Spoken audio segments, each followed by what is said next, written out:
On on December 28, 2020, Monday, approximately 9:40 to 9:45 p.m., Thomas Dakota Carroll, driving a black late model Nissan Altima, purposely drove on a sidewalk in Fayetteville, North Carolina, on Person Street near South C Street, broke my leg and other various parts and other various bones throughout my body. As you can see, before Thomas Dakota Carroll hit me, he hit a light pole, which the state of North Carolina has not fined him or prosecute him for. That's property damage.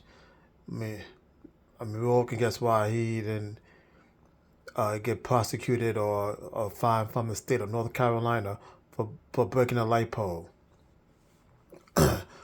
Minus the false police reporting done by the Fayetteville Police Department. That's another reason why he got away with it. And I'm sure there's other reasons why he got away with it.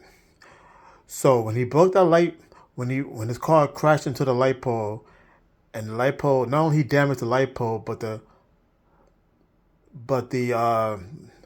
crash also broke a piece of his fender. That part of his car, which was broken, of course, and had jagged edges, stabbed me right here. See this stab wound right here? It stabbed me from here to here. The piece of his car was inside my leg right here. It was all stapled together. Nearly 2 years later, and it still got a deep mark. Also, I had surgery on my leg, which was broken in half. Both of the bones was broken in half. Pretty much, it was separated. Yeah, that's why I was so much agonizing pain when the EMT guy got passive aggressive on me and started to move me. And I told him he stop doing that because my leg is in so much pain. You're hurting me even more so. As you can see, they had surgery and stuck the rods right through here, but it's another scar that hasn't gone away, which I thought it might, but they say it shouldn't have left that scar, but I don't know what they was doing, but this big giant scar from the surgery, not from the accident, but from the surgery, and directly from the accident, but not directly of the accident. Big scar right here, still here. And then, as you see, my leg is not 100%. Believe me, this leg looks a lot different from my other leg.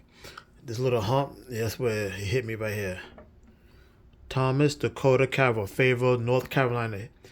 Broke my leg, and this is the point of impact, right around here. Because Nissan Altimas, they got a low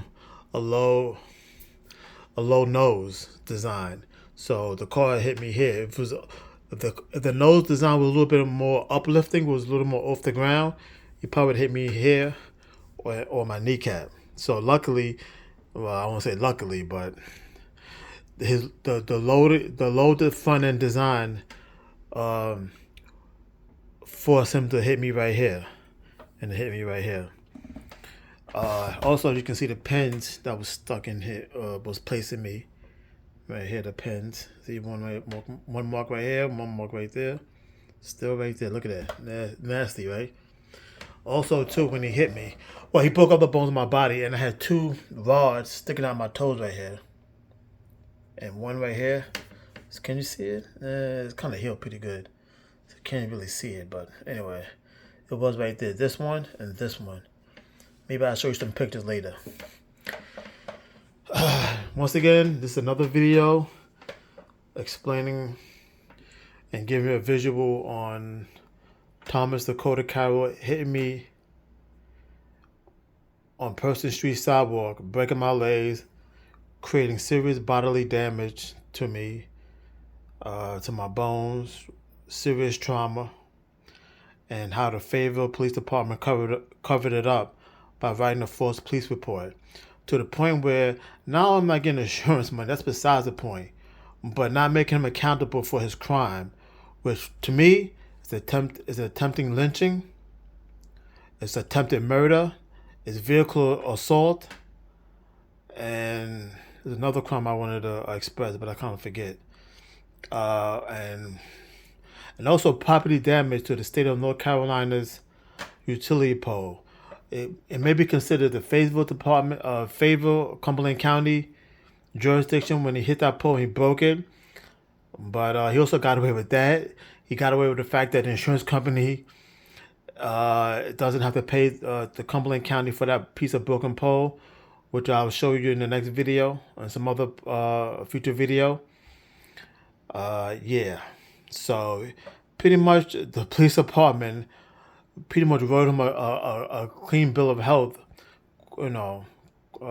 metaphorically speaking, by allowing me to get away with a whole lot of crimes, Not just me, but the Cumberland County. Because if it was anybody else and he hit that pole, the insurance company would have to pay. Or the Cumberland County or state of North Carolina will make that person pay. But for whatever reason, maybe it was Thomas Dakota Carroll's blonde-haired and blue-eyed wife, which he does have, very pretty girl. Maybe the officer allowed her to go because they didn't want to. The police department didn't want to create undue duress to a blonde-haired, blue-eyed, and very pretty woman. So it would create problem possibly for him because he's in the military. And then I would definitely disrupt a blonde-haired, blue-eyed woman's, standard of living. So, yeah, but that's the damage he caused me. So it's kind of healed, but I can't do half the things I normally did before I got injured.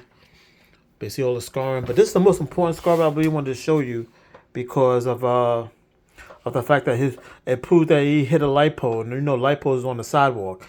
And the piece of light pole got stuck in me right here. And they pulled it out in the emergency room. And had a bunch of staples all along here. Where you see the scar, that's where it has staples at. Alright? So, yeah, he caused a lot of damage. That's what I would say. I'm trying to show you the lump, but it's kind of hard. Yeah, but anyway, it's like a little lump right here because this is the way he hit me. And this is the callus that's forming around me to protect my leg until it 100% heals. 100%. Alright? Sorry for this long video. Just thought I'd create another video to explain and show you the damage caused by Thomas Dakota Carroll of Fayetteville, North Carolina, and what happened on Person Street, literally on the sidewalk of Person Street as I was walking towards my car. Like I said, he did it for malicious reasons. I don't know if he's doing to press his wife or maybe to keep her under control, which I explained in another video. I'm sure he did it because he hate homeless-looking people. He could have did it because he hate black people. He also did it for a fact that he knew he can get away with it. And he also did it. He could possibly have done it for as a form of initiation, which I once again explain to you in another video. I know it sounds crazy, but it may be crazy, but my leg is still broken. If it was anything worse than it was, if I didn't move out of the way quick enough, I would have both legs broken. And then all the people who see me on a wheelchair on Grove Street, Person Street, B Street would think I'm just a homeless crackhead and didn't have a life anyway. And I would have to beg for change. Treat me like shit. Because you know how y'all guys do. 90% of people on this planet in Cumberland County, the state of North Carolina, see a black man with plain clothes and on a wheelchair. You think I'm a drug addict and a crackhead. But little did you know I had an excellent life. And I still do. I'm recuperating economically, but I'm getting there. I still owe a huge medical bill. Thanks to the state, the military, and the police department of North Carolina. Sorry to ramble like this. I'm not good at speaking out in the open. So I'm trying to make videos as clear and concise as possible without boring you. I'm also trying to make it audible and easy for y'all guys to understand. Like I said, I'm not a great speaker, but I just thought I'd give you some updates and some updated videos on my condition and what happened that night on December 28, 2020, 2020, the year of 2020. Thank you very much. Have a good night.